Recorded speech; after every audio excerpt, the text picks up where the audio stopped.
Good morning mga ka-vlogs.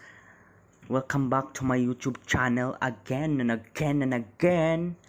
Ngayon po, ang vlogs po natin ngayon ay very useful kasi ituturo ko po sa inyo kung paano liliitan yung file size ng ating videos or ng ating mga files. Ayan po, ituturo ko po sa inyo ngayon kung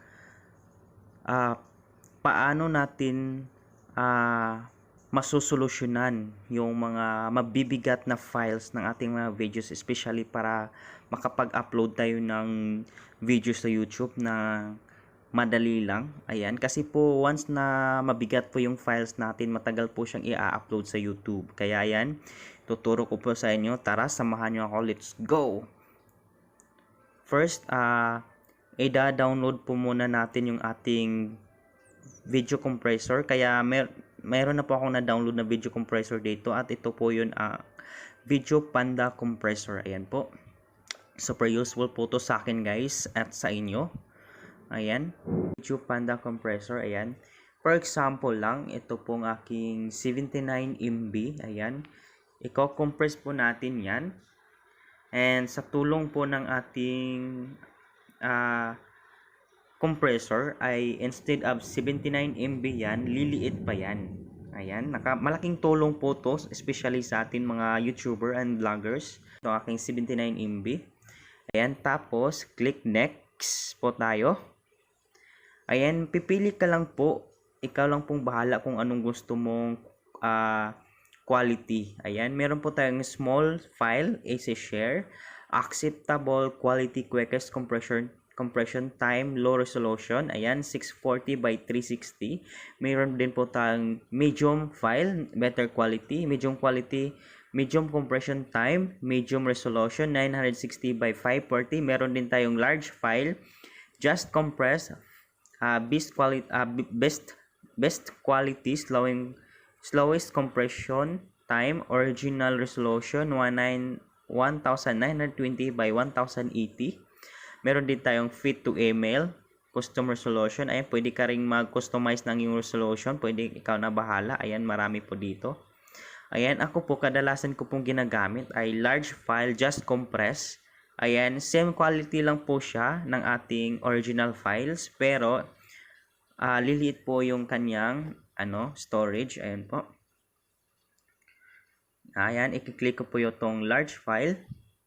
Pagka-click ko po niyan, just click, press compress. Ayan.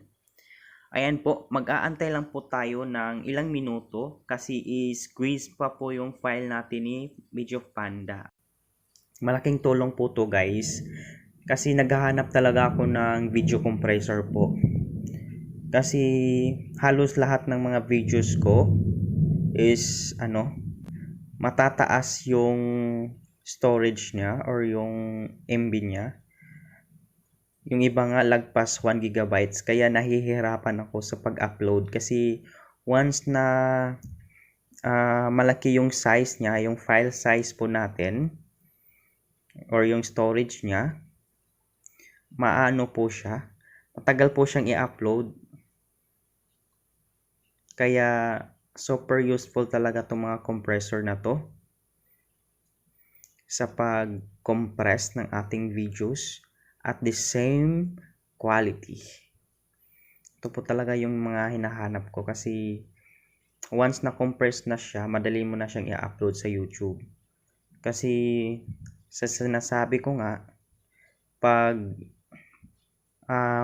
malalaking size ang files po natin, matagal po siyang i-upload.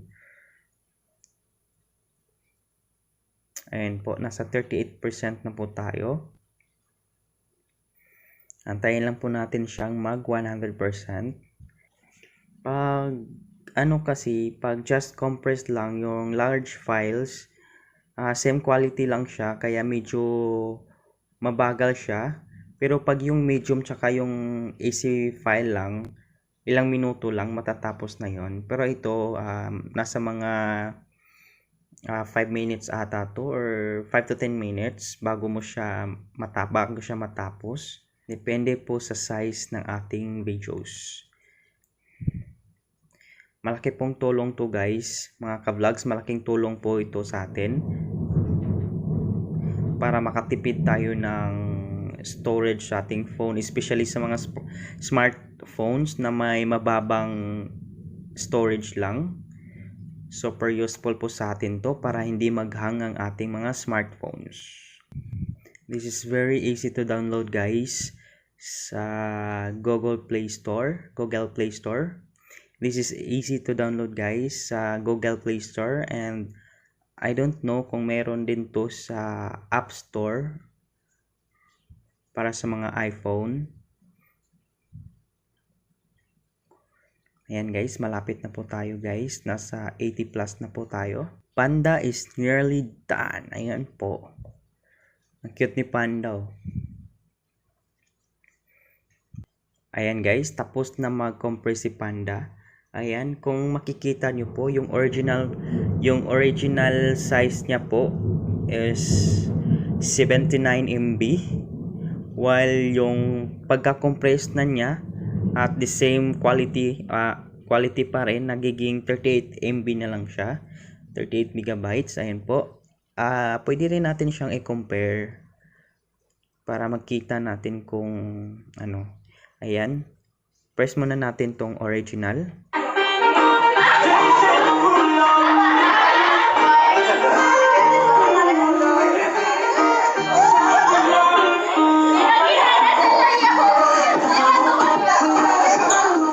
Ayan.